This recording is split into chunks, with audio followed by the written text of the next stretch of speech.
जी, अस्सलाम वालेकुम। मैं अब्दुल हद आप तमाम देखने वाले को चक मिनट यूट्यूब चैनल पे वेलकम करता हूँ। जिस टॉपिक पे पिछले जो है कई दिनों से या ये कह लें कि 1 डेढ़ महीने से हम लोग जो है रोज़ाना लाइव सेशन कर रहे हैं ट्रांसफ़र से रिलेटेड, ट्रांसफ़र अपडेट से रिलेटेड। तो उसी ताल्लुक से इस वक़्त मैं हाज़िर हुआ हूँ और मैं नहीं कुछ कहूँगा बल्कि जो है शिक्षा विभाग के जो सबसे बड़े पदाधिकारी हैं एसीएस सर, उनके ज़ुबानी आपको सुनाते हैं। ट्रांसफ़र से रिलेटेड ताज़ा तरीन अपडेट क्या है, उन्हीं के ज़रिए से जो है हम सुनाते हैं। उसमें वो तमाम सवालात जो आपकी तरफ से आते हैं कि अंतर जिला ट्रांसफ़र कब होगा, जिन शिक्षक या शिक्षिकाओं का जिला अलॉट हो गया है, उनका जो है कब तक होगा। फिर उसके अलावा जो है क्यों मतलब जो है पहले अंदर जिला वाले का जो है ट्रांसफ़र हो गया, उसके पीछे क्या कारण था। और फिर जो है जो अंतर जिला है, दूसरे जिला में जाना चाह रहे हैं, उसका क्या मतलब जो है सारी चीज़ पूरी डिटेल में जो है आपको इस वीडियो में मिल जाएगा। और हर शनिवार शिक्षा संवाद होता है। ये गवर्नमेंट चैनल के ज़रिए से जो है प्रसारित होता है, जिससे जो है शिक्षकों के लिए वो तमाम बातें आ जाती है। तो आइए सीधे-सीधे आपको हम सुनवाते हैं और हम भी सुनते हैं एसीएस सर ने क्या-क्या कहा। नमस्कार, शिक्षा की बात हर शनिवार के इस नए अंक में मैं आप सभी का हार्दिक स्वागत करता हूं, अभिनंदन करता हूं। हम आज 19वें अंक के साथ उपस्थित हैं। जी। हमारे साथ शिक्षा विभाग के अपर मुख्य सचिव डॉक्टर एस सिद्धार्थ उपस्थित हैं। हम हमेशा की तरह शिक्षकों और अभिभावकों के कुछ प्रश्नों के साथ आज हम पुनः उपस्थित हैं, जो आपके प्रश्नों का जवाब देंगे। नमस्कार सर। सर, कुछ प्रश्न है। पहला प्रश्न है, मुस्कान है, ये नया गांव उर्दू विद्यालय डुमरी कटसरी की हैं, शिवहर में हैं। इनका कहना है कि सर, हाल ही में मेरा स्थानांतरण मेरे गृह जिला बेगूसराय में हुआ है। इसके लिए मैं विभाग का हृदय से आभार प्रकट करती हूँ, परंतु मुझे अभी तक विद्यालय अलॉट नहीं हुआ है। जी। सर, विभिन्न शिक्षकों के द्वारा चलाए जा रहे यूट्यूब तथा अन्य चैनलों से जो जानकारी प्राप्त हो रही है, उससे बहुत ज्यादा विचलित हूँ। कृपया समाधान करें। देखिए, हम लोगों ने जैसे कहा, हम लोगों ने करीब 80,000 ट्रांसफर्स करीब लोगों ने किए और 1 से 6 कैटेगरी में जो प्रथम 6 कैटेगरी है, उसको हम लोगों ने सभी को हम लोगों ने स्कूल अलॉट कर दिया, केवल 34 लोगों को छोड़ के। तो 34 लोग अभी किसी कारणवश गलती से छूट गए, क्योंकि डीओ को अलॉट करना था, डीओ अलॉट कर रहे थे और स्थानांतरण के दौरान ही कुछ डीओ अपने इनबॉक्स में छोड़ के चले गए। तो करीब 34 ऐसे टीचर हैं जिसको हम लोगों ने खोज के निकाला है और उसको हम लोग अलॉट करें। तो 1 से 6 जो है, उसमें सभी ने अपना स्कूल ज्वाइन कर लिया और इसके 1 से 6 में भी अधिकांश लोगों ने अपने स्कूल ज्वाइन कर लिया, जहाँ पे भी अलॉटेड थे। लेकिन कुछ लोगों ने ज्वाइन समय पे नहीं किया। 30 तारीख का अंतिम तिथि था और आज भी मुझसे मिलने के लिए कुछ लोग आए थे और कह रहे थे कि अब 30 तारीख को ज्वाइन नहीं कर हम लोगों ने क्या, मैं ज्वाइन करना चाहते हैं। तो विभाग इसकी समीक्षा करेगी कैसे कितने लोग हैं और क्या है, तो वो अलग बात है।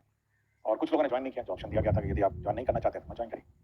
तो जो व्यवस्था है 1 से 6 का, तो वो एक्जैक्टली ये है कि हम लोगों ने सभी को टेकअप कर लिया। साथ ही 7वां कैटेगरी था, उसमें महिलाओं को टेकअप किया सबसे पहले। और महिलाओं में सबसे पहले हम लोगों ने 1 से 5 का हम लोगों ने अलॉटमेंट किया, 1 to 5 और 1 to 5 करते करते हम लोगों ने जब इंटर डिस्ट्रिक्ट अलॉटमेंट की प्रक्रिया हम लोगों ने शुरू की, तो कुछ रेशियोज तो हम लोग बैठ गए, मतलब एक टीचर इधर से गए, दूसरे जगह गए, दूसरे से तीसरे जगह गए। लेकिन उसमें भी करीब एक कुछ संख्या एक टीचर्स की, कुछ स्कूलों की है, जहाँ पे हम लोग को अचानक पता चला कि वहाँ पे स्कूल बंद होने वाले हैं। तो हम लोगों ने उस जिला तो अलॉट कर दिया। हम लोग नहीं चाहते थे कि कुछ को स्कूल अलॉट कर दें और कुछ को जिला भी नहीं अलॉट करें, तो हम लोगों ने जिला अलॉट कर दिया। और हम लोग इस व्यवस्था में मैनेज करने में है कि कुछ टीचर्स वहाँ जब जाएंगे तब हम लोग उस टीचर्स को रिलीव कर देंगे। तो ये प्रक्रिया ऑनगोइंग है कि धीरे धीरे। और इसी में भी आपका जब आप देखेंगे कि हम लोग ने टीआरई 3 में जो बचे हुए कैंडिडेट्स हैं उनका काउंसलिंग शुरू किया। उसके बाद डीलेड एमएड वाला जो केस मुकदमे से जो अभ्यर्थी आए हैं 150 और 1,500, वो भी आ रहे हैं। तो ये सब जो ज्वाइन करेंगे, तो ये सारे जो जहाँ पे एक संभावना थी कि टीचर्स मतलब स्कूल बंद हो जाएंगे, तो वहाँ पे पोस्टिंग करते हुए इनको रिलीव करेंगे। और मोस्टली ये जो 1 से 5 वाले टीचर हैं, ये बहुत ही पैनिक हो रहे हैं कि अब क्या होगा। तो ये जब आपको जिला ही अलॉट हो गया, तो आप थोड़ा वेट कर सकते हैं कि भाई हम लोग कोशिश कर रहे हैं कि पठन पाठन इफेक्ट ना हो और टीचर्स पोस्टिंग के बाद आप वहाँ से रिलीव कर देंगे, तभी हम लोग स्कूल अलॉट करेंगे। साथ ही साथ एक टीचर आप यहाँ जाएगा और एक टीचर आप रिलीव हो जाएंगे। तो ये 7वां कैटेगरी हम लोगों ने ये किया है। और अब आप पूछेंगे कि 7वां पुरुष का क्या होगा, तो हम लोग ये वर्कआउट कर रहे हैं कि सबसे प्रथम जो लॉट होगा, वो लॉट होगा जहाँ पर टीचर्स ज़्यादा हैं, जिन जिलों में, वहाँ के पुरुषों को हम लोग जहाँ पे टीचर्स कम है उस जिले में शिफ्ट करेंगे। और आपको मैं जानकारी दे दूंगा कि जब 1 से 5 का हम लोगों ने पीटीआर देखा, स्टूडेंट टीचर रेशो पूरे राज्य का, तो ऐसे भी जिले हैं जहाँ 13 बच्चों पर एक टीचर है और ऐसे भी जिले हैं जहाँ 44 बच्चों पर एक टीचर है। मैं जिलों का नाम नहीं है। तो हम लोग कोशिश में है कि जहाँ पर टीचर्स ज़्यादा हैं और जहाँ पर टीचर्स कम है, यदि पुरुषों ने वहाँ के लिए ऑप्ट किया है, तो वहाँ पे हम लोग उनकी स्वेच्छा अनुसार वहाँ पे हम लोग ट्रांसफर कर लेंगे। तो ये पुरुषों का एक्सरसाइज भी हम लोग कर रहे हैं। और फिर धीरे धीरे जो महिलाओं का भी इशू रह जाएगा जो मतलब बाकी पुरुषों का रह जाएगा, तो ये इस पर निर्भरता रहेगी कि कहाँ पे टीचर्स कम है और कहाँ पे टीचर ज़्यादा है, उसके आधार पर उसको हम लोग टेकअप करेंगे। तो पुरुषों को हम लोगों ने नहीं छोड़ा, पुरुषों पर भी हम लोग एक्सरसाइज कर रहे हैं और बीच बीच में यूट्यूब और फेसबुक और सोशल मीडिया अचानक पैनिक टीचरों में क्रिएट कर देते हैं कि लगता है अब ट्रांसफर रुक जाएगा। देखिए हम लोग कंटिन्यूसली इस पर काम करते रहते हैं और मेरी टीम है, मेरे ऑफिसर्स हैं, कंटिन्यूसली सबको काम दिया है, कुछ को पुरुषों का दिया है, कुछ को महिलाओं का दिया है, कुछ को 1 से 6 का जो इश्यूज हैं उसको सेटल करने का दिया है। तो ये पैनिक कभी नहीं होना चाहिए और हम लोग का ऑफिशियल चैनल है, सरकारी चैनल है, हम लोग शिक्षा की बात करते हैं और जब भी हम लोग प्रेस रिलीज करते हैं, एक ऑफिशियल प्रेस रिलीज, इसको इंटरप्रेट करने की कोशिश मत करिए। होता है कि अचानक आप इंटरप्रेट इसको करते हैं। हम लोगों ने जैसे ऐच्छिक स्थानांतरण दिया, ये एक ऑप्शन था, आप ऑप्शन मतलब चुनिए या नहीं चुनिए, लेकिन उसको इंटरप्रेट करने लगा कि लगता है कि अब ऐच्छिक स्थानांतरण होगा और कोई स्थानांतरण नहीं होगा। ये कभी हम लोगों ने नहीं कहा ये बात। तो हमेशा देखिए जब हम लोग प्रेस रिलीजेस देते हैं, आप थोड़ा इंतजार करिए आप और इंटरप्रेट करने की कोशिश मत करिए। हमारे ऑफिशियल चैनल्स हैं जिस पर हम लोग अपना क्लैरिफिकेशन देते हैं और हम चाहते हैं कि ये पूरी व्यवस्था ट्रांसपेरेंट हो और टीचर्स को जानकारी हो कि उनके साथ क्या हो रहा है। कोई बात हम छुपा के नहीं रखना चाहते कि भाई हम छुपा के रखे हुए हैं और मतलब हम लोग अन्यथा बोलना नहीं चाहते। हमने आपको बता दिया 34 लोग हम लोगों से गलती होगी, छूट गए थे, हम लोग जिसको खोज के निकाले थे, जिनको 1 से 6 कैटेगरी जिनको जिला अलॉटेड है, स्कूल अलॉटेड नहीं है, कर रहे हैं। और जो लोग अब कुछ लोगों ने मुझे मुझसे पूछा, अचानक बहुत सारे मैसेजेस आए कि सर अंतर जिला वाले को तो आपने पास कर दिया और बाहर वाले जिले को आपने छोड़ दिया। देखिए टीचरों को समझना भी चाहिए। देखिए सीनियरिटी जब टीचरों की लिखी जाती है तो जब आप किसी अन्य जिले में जाते हैं तो आपकी सीनियरिटी उस जिले के टीचरों की सीनियरिटी सबसे नीचे हो जाती है, ये भी समझना चाहिए।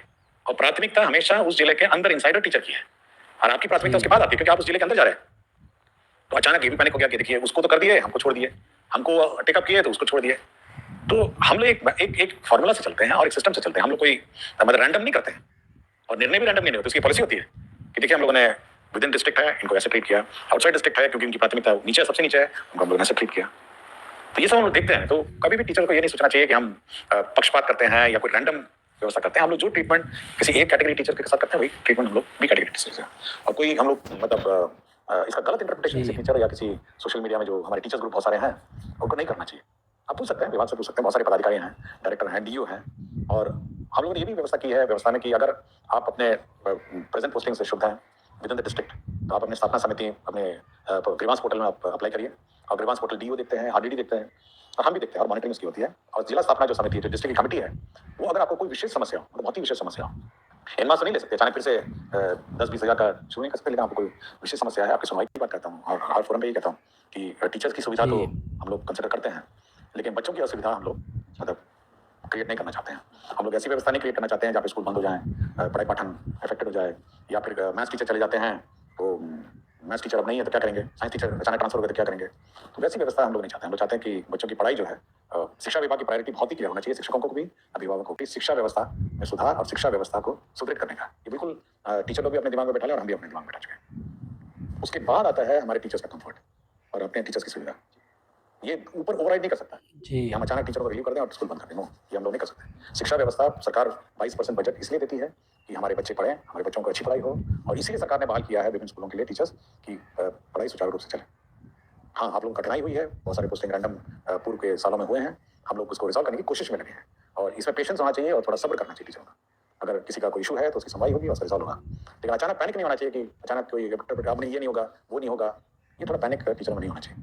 आप अपने पठन में ध्यान दीजिए और धीरे धीरे आपकी एक एक बात की सुनवाई होगी और जहां तक यथासंभव मैं बात बताता हूँ, यथासंभव हम लोग आपका ख्याल रखेंगे, लेकिन आप अपने शैक्षणिक व्यवस्था और पढ़ाई व्यवस्था सुदृढ़ रखें और यह सुनिश्चित करें कि आप एक विद्यालय पढ़ें।